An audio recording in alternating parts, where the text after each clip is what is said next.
Hello friends, இன்றைக்கி நம்ம ரொம்பவே சுவையான உடனடி கிடாரங்காய் தொக்கு ஊறுகாய் எப்படி பண்ணுறதுன்னு பார்க்கலாம் வாங்க. ஊறுகாய் பண்ணுறதுக்கு நான் 3 கிடாரங்காய் எடுத்திருக்கேன். கிடாரங்காய் பார்த்திங்கன்னா இந்த அளவுக்கு நல்ல பெருசாக இருக்கும், அதே சமயத்தில் தோல் நல்லா சாஃப்டாக இருக்கும். கிடாரங்காயை இப்போ கட் பண்ணிவிட்டு தோலை உரிச்சிட்டு உள்ளே இருக்க கொட்டைகளையும் எடுத்துட்டு சுளையை மட்டும் நம்ம சின்ன சின்ன துண்டுகளாக கட் பண்ணி எடுத்துக்கலாம். இந்த மெத்தடில் பண்ணும்போது ஊறுகாய் ரொம்ப டேஸ்டியாக இருக்கும், அதே சமயத்தில் கொஞ்சம் கூட கசப்பு இருக்காது. அதே சமயத்தில் இதை உடனடியாக பண்ணிடலாம், செஞ்சு இதை உடனே நம்ம பரிமாறிடலாம்.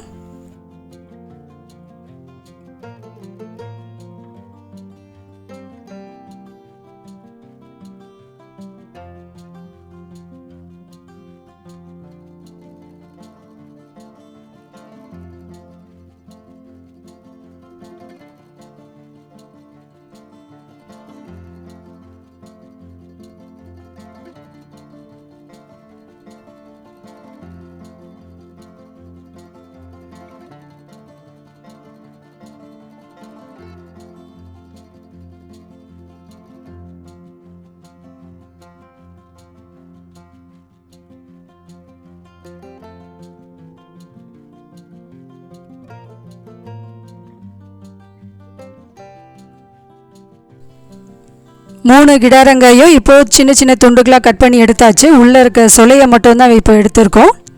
இப்போ இதில் 3 டேபிள் ஸ்பூன் தூள் உப்பு சேர்த்துக்கலாம். கல்லுப்பு வேண்டாம், அதுக்கப்புறம் கரையாமல் இருக்கும்.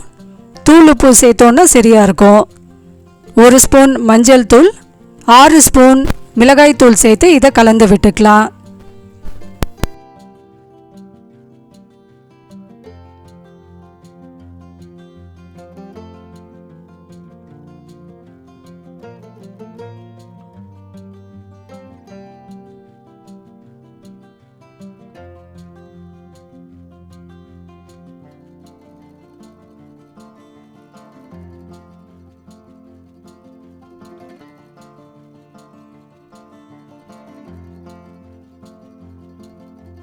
அடுத்து ஒரு தாளிப்பு கரண்டியில் எண்ணெய் விட்டுக்கலாம். ஒரு 200 ml எண்ணெய் இதுக்கு கரெக்டாக இருக்கும். கடலை எண்ணெய் அப்படி இல்லைன்னா நல்லெண்ணெய் சேர்த்துக்கலாம். நான் இன்றைக்கி கடலை எண்ணெய் ஊற்றி தான் பண்ணியிருக்கேன். எண்ணெய் சூடான பிறகு 1 ஸ்பூன் கடுகு, 1/4 ஸ்பூன் வெந்தயம், கொஞ்சமாக பெருங்காயத்தூள் போட்டு நல்லா பொரிஞ்ச பிறகு நம்ம கட் பண்ணி வச்சுருக்க கிடாரங்காயில் இதை சேர்த்துக்கலாம்.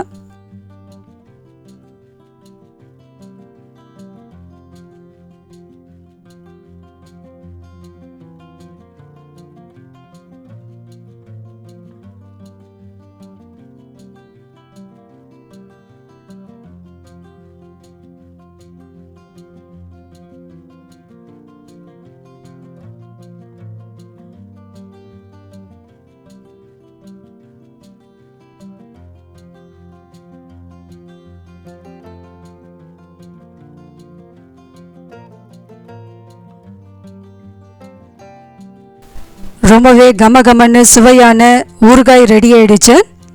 இதை நீங்கள் உடனே பரிமாறிடலாம். ஈரம் இல்லாத ஒரு கண்ணாடி பாட்டிலோ இல்லைன்னா பீங்கான் ஜாடிலையோ போட்டு இதை ஒரு 6 மாதம் வரைக்கும் கூட கெடாமல் நம்ம பாதுகாத்து வச்சுக்கலாம். ஒரு தடவை இந்த மாதிரி மெத்தடில் ட்ரை பண்ணி பாருங்கள், கண்டிப்பாக உங்கள் எல்லாருக்குமே ரொம்பவே பிடிக்கும்.